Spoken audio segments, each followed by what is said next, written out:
You mentioned appealing to working class voters, and I'm thinking about the Teamsters president who spoke at the RNC. And as we talk about history that's been made this week, this is perhaps more of a policy wonk piece of history, but that has never happened. You normally hear union and you think DNC if anyone's going to speak at a convention.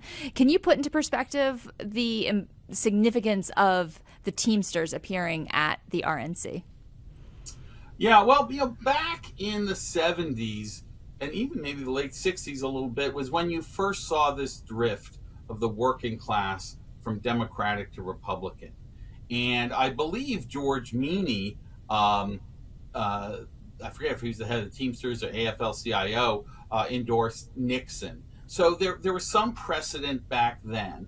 And then in the 90s, Bill Clinton won back labor. Labor was big in Bill Clinton's corner. You know, anyone who remembers sort of the anti-impeachment rallies, remember these big beefy union guys coming with their pre-made signs.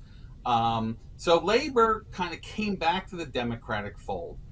But while the leadership of labor did, ordinary working class voters, many of whom were no longer in unions actually, because unions have been getting progressively weaker for many decades as we no longer have an industrial economy, which is sort of what unions were for.